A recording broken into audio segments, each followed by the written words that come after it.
Hey, everybody. I'm Lisa Campion, and I'm here with my amazing friend Jane Bear. And this is the Quantum Mystic Podcast.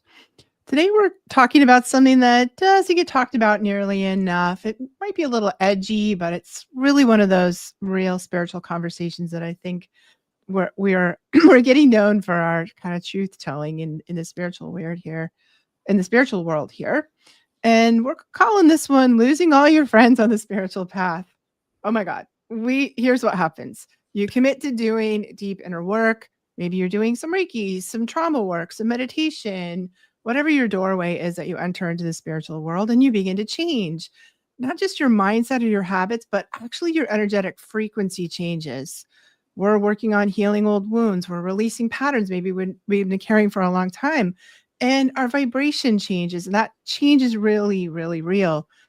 And here's the thing about this is because the outer world is a representation of our inner frequency, of our inner vibe. When our frequency changes, our world changes. And sometimes that means the people. Maybe we stop literally resonating with some of the people we've always been close to. And it's not that anyone did anything wrong. It's just that we're maybe not a vibrational match anymore. And those connections that felt so nourishing and rich, maybe don't. Maybe conversations start feeling a little hollow or flat. And we might find ourselves kind of grieving people who are still in our life. It's sort of a funny thing because the relationship we had with them is changing, even if they're standing still right in front of you, right? And that's what we're going to get into today. How do we navigate the part of spiritual change that comes with growth? Maybe it's outgrowing or outshifting. Um, you know, how do we navigate the transition without closing your heart, without losing yourself in the process? So, if you've felt this, if you've lost friendships along the way, family members, relationships, and if you've worried there's something wrong with you, we're here to tell you there's not. So, there's nothing wrong with you and you're not alone. So, welcome to this incredible topic, so timely, and so glad you're here. I don't know, Jane, what do you think about this topic? Yeah, it's such a important topic because I think it can feel like, you're kind of searching through the dark through or through like weeds or something when you're on this. And just want to shout out at everybody who's listening live. We love it when you're here and you say hi. Let us know that you're listening, and if you've had this experience, let us know your experiences, and just off the bat, be peace positive. Hello. Lost every single one of my friends and some family, very lonely, but I keep busy with my massage office and doing readings that I spend more quality time with myself and spirit. And that's, I think losing every single one of your friends and some family is sort of one end of the spectrum. Sometimes we lose all of our family. Sometimes it's just a sprinkling of friends. But I have yet to meet anybody who hasn't experienced this. And like you said, um, it's physics. It's a frequency thing. It's Yep. not that we're doing anything wrong. Um, it's truly like coherence reorganizes our environment. And when we grow, we don't just shift our mindset. We really truly shift our entire field. And so Yep. that's the explanation of it. Your energy and your boundaries and your priorities and your sense of what is true, all of it reorganizes. And Mhm. really, because like our relationships, whether even with family, even with blood, are energetic like ecosystems. Any change in us personally, it ripples through the whole system. Yeah. And we there's still free will, there's still choice, of course. And that's like, an important thing that we need to ask ourselves is like, is this important to me to figure out how to be in relationship with somebody who isn't in coherence anymore?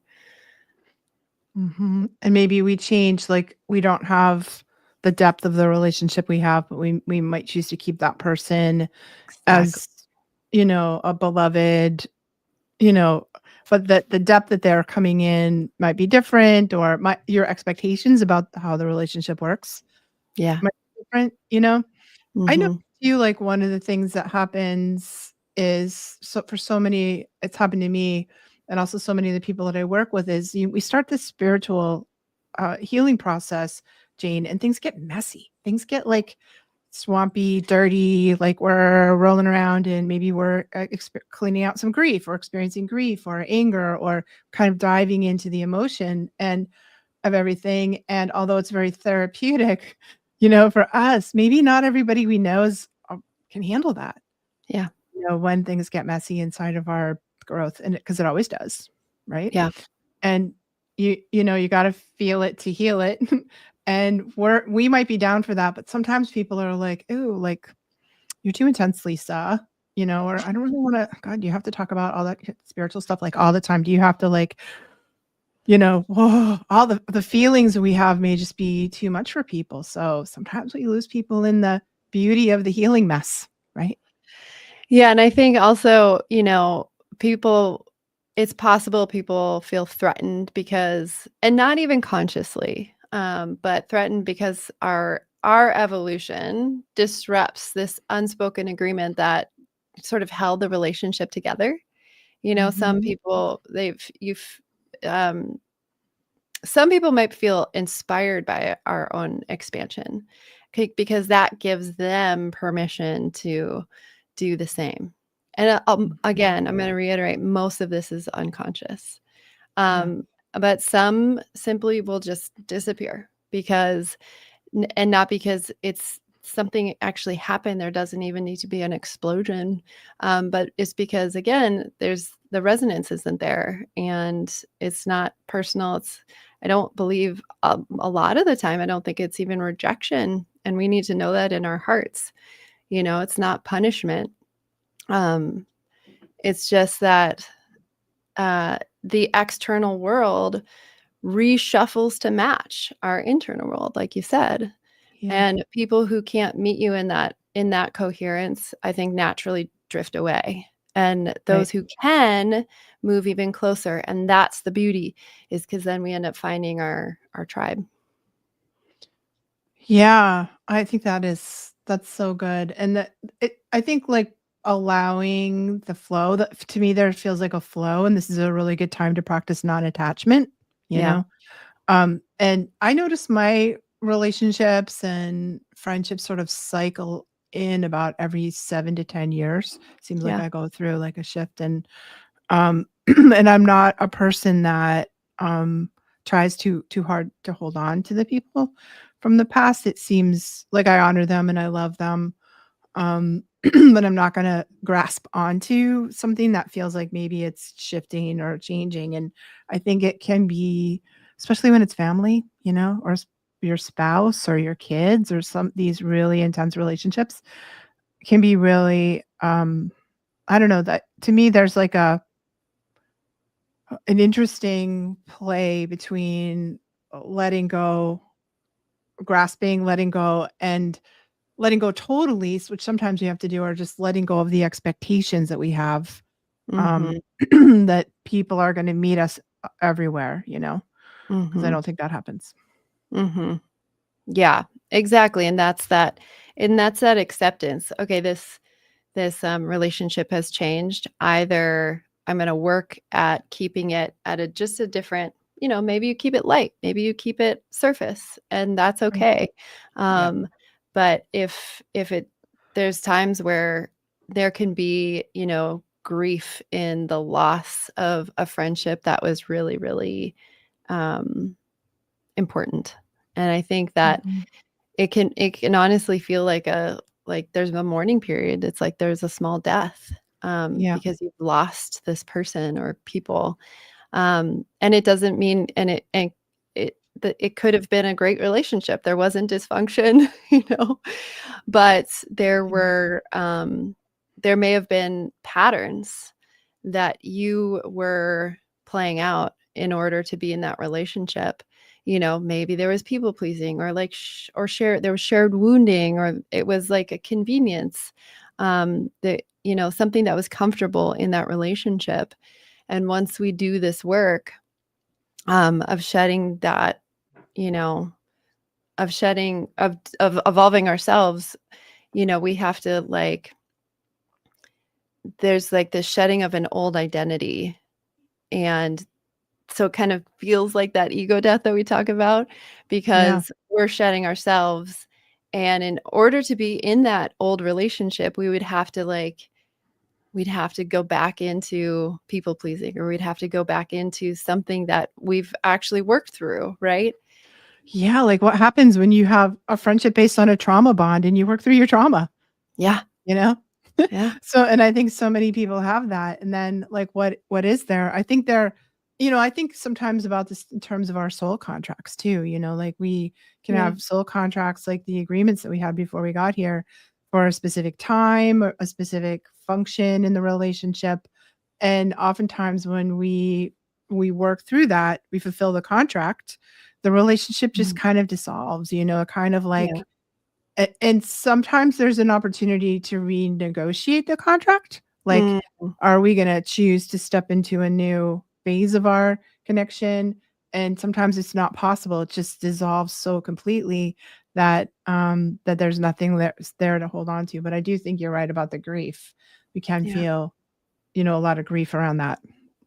Yeah, Yeah. even though it's the right thing, it's what needs to happen, it still can be hard.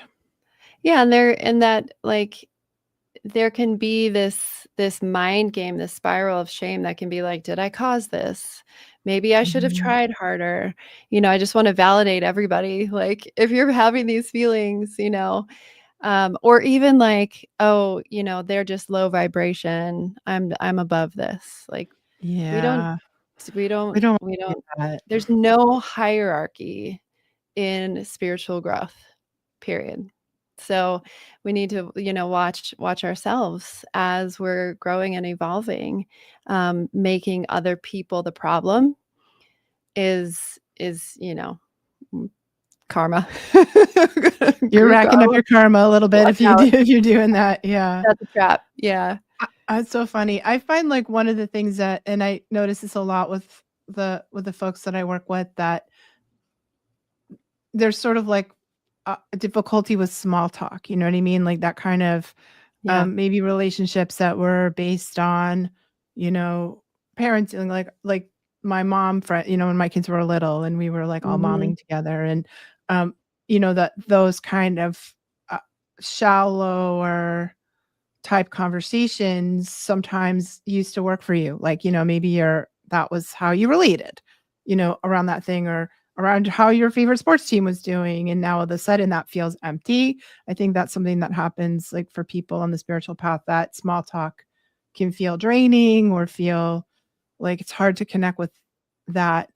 And it's still the choice, you know what I mean? Like, so when I'm in those conversations, I can in those relationships, in those moments, I find that I do this with family members a lot, um, that maybe I don't have a lot in common with, but I'm like, "Okay, what in the moment can we where's the connection in the moment that can be meaningful?" And maybe I also learned this because I traveled a lot, and lived a lot overseas, people from really different cultures. If you look for it, there's always a connection point, even if it's little. Yeah. And sometimes that connection point can be so beautiful, right? Yeah. And so meaningful. And so in the moment, like a, a heart to heart kind of moment. And Yeah.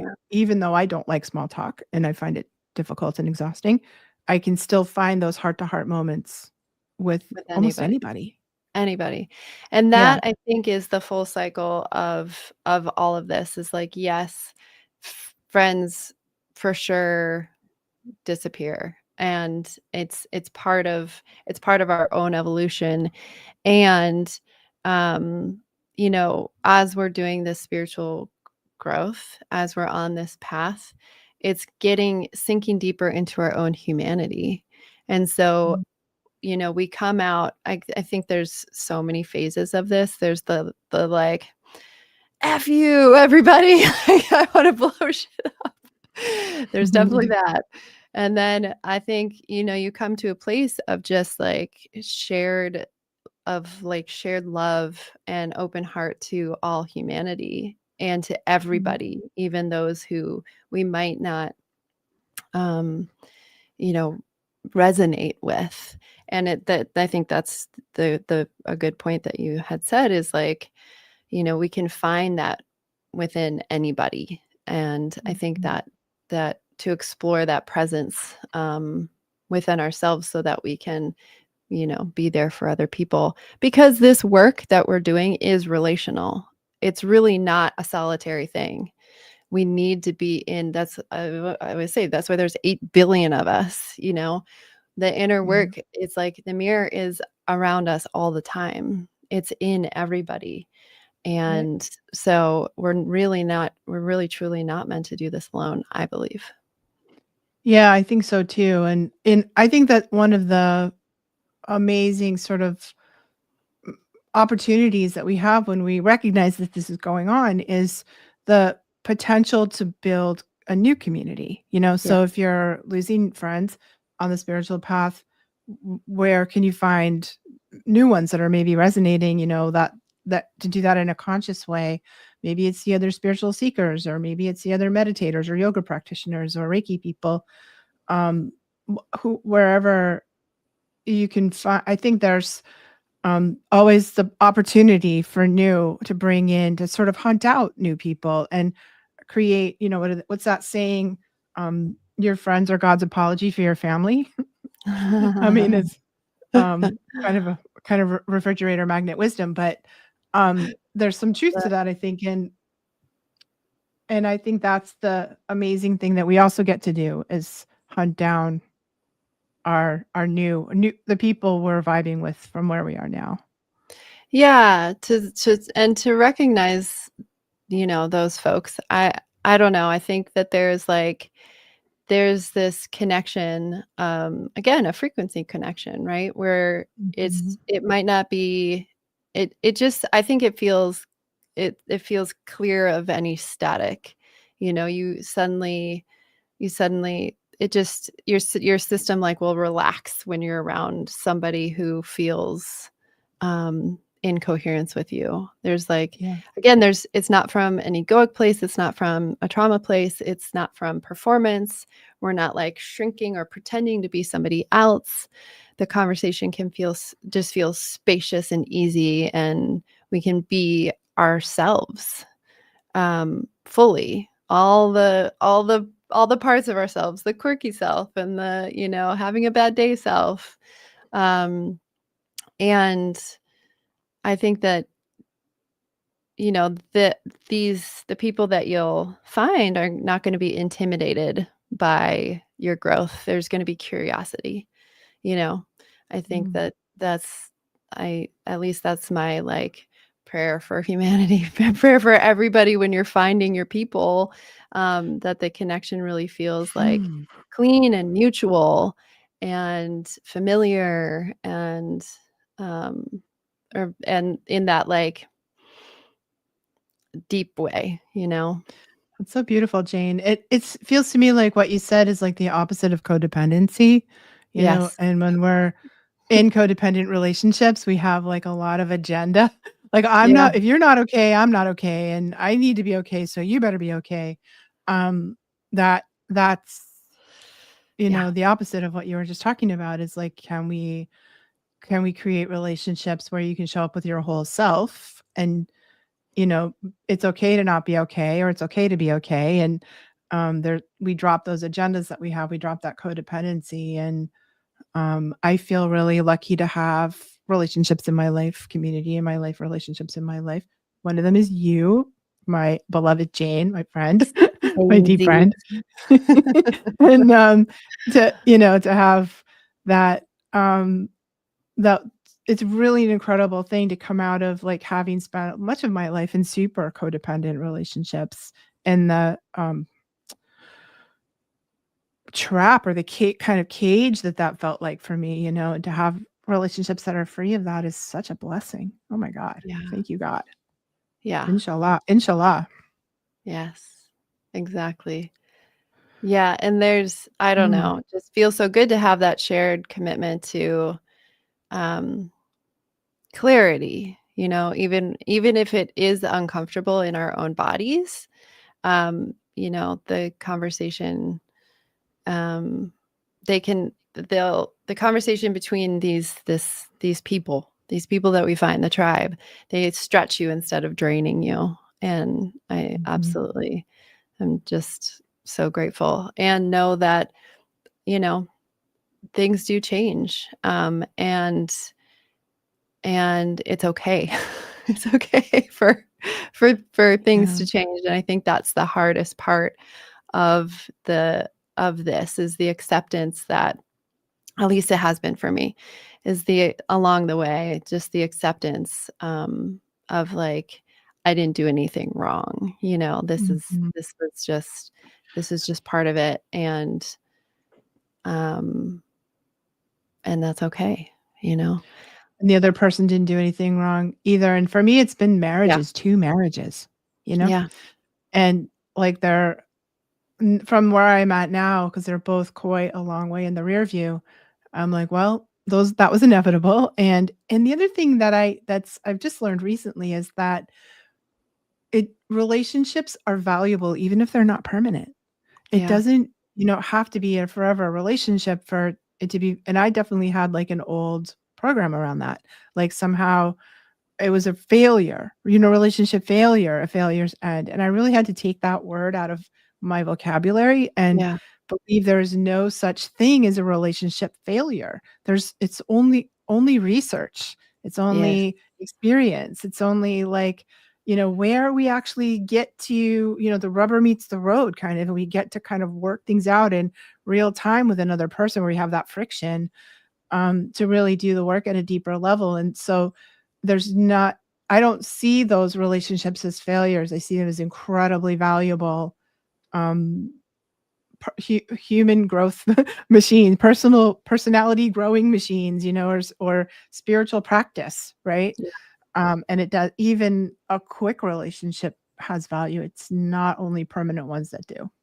Yeah, and I think that's part of the work, and this is this isn't my theory, but, if everything in front of us, if this whole world is a hologram, and we are not only like the director of the holographic play that we're composing, we're the casting director, we're the producer, and the director, Yeah. and we're actually um we're casting these people to come into our lives to help us grow and evolve, and so when we look at it at that sort of even more expanded way, it's like everything and everyone is exactly right to give us what we need in that moment.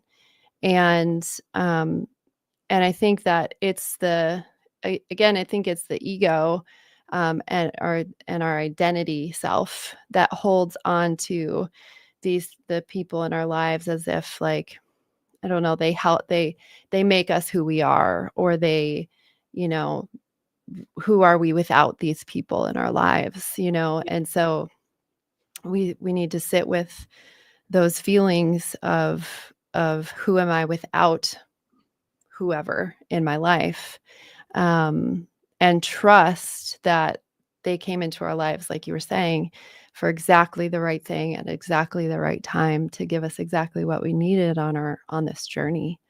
Yeah. Yeah, so such a good point you make, and I think it's part of the spiritual growth process when we start disidentifying from our egoic self as who we really are, right? Yeah. Then those labels that we use to define ourselves, I am a wife, I am a mother, I'm a daughter, I'm a friend. W- w- that's so from the ego self, that's sort of like the what we hold on to, what we grasp onto as who we are. And Yeah.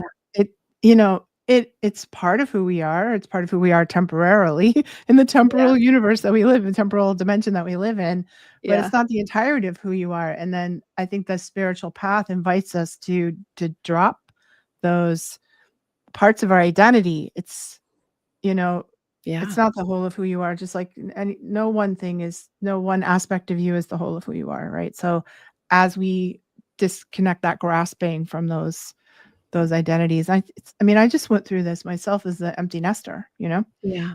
So having my last child move out, I was like, wow, am I gonna be struggle with this? I spent 31 years as a mother, you know, active Yeah. mothering. And who am I if I'm not a mother? And it was a little bit of a transition that required some tending to that and some grief and Yeah. everything. But you know, I'm quickly came to that's like not all of who I am, and it was beautiful and amazing and sweet, but it's not myself with a capital S, you know? Sure. I mean, those identities make up our personality, but it's Yeah, certainly not our essence. It's not who we are. And learning that on like a really visceral in ourselves, like understanding that really does change everything.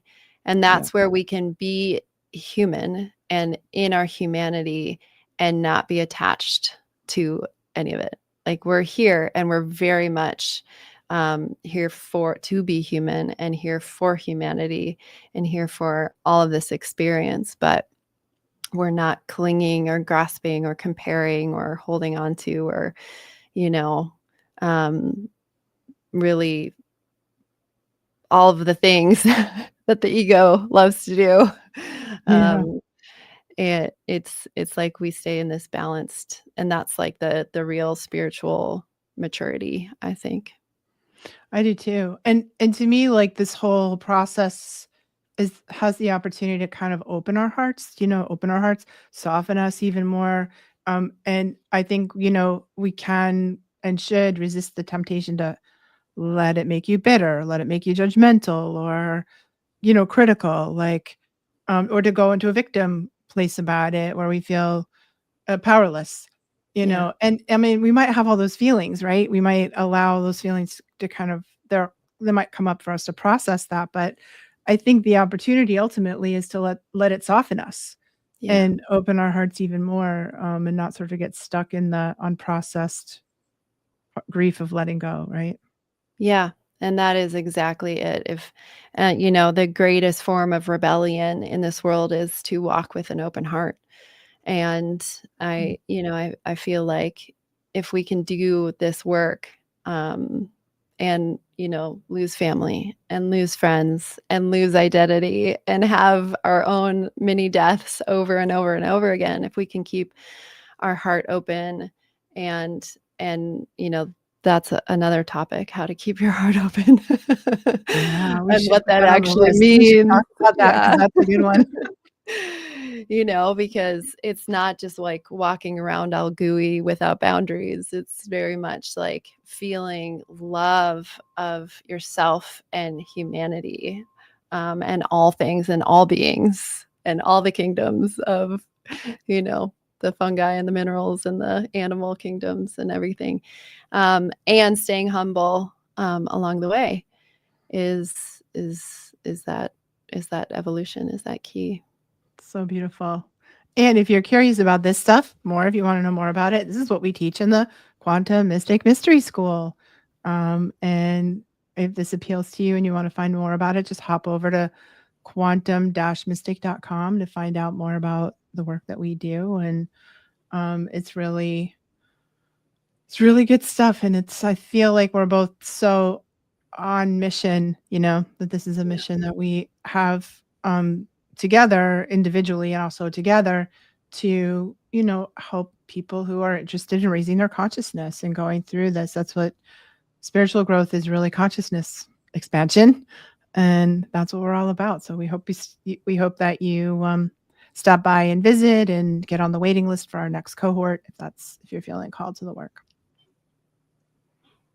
That's right. Yeah, thank you. Thank you for everybody who was here with us live, and if you're listening to the podcast, thank you for listening, and let us know what you think. And if you have questions or thoughts on topics, please let us know. And always wonderful to be here with all of you. And Lisa, thank you for the conversation.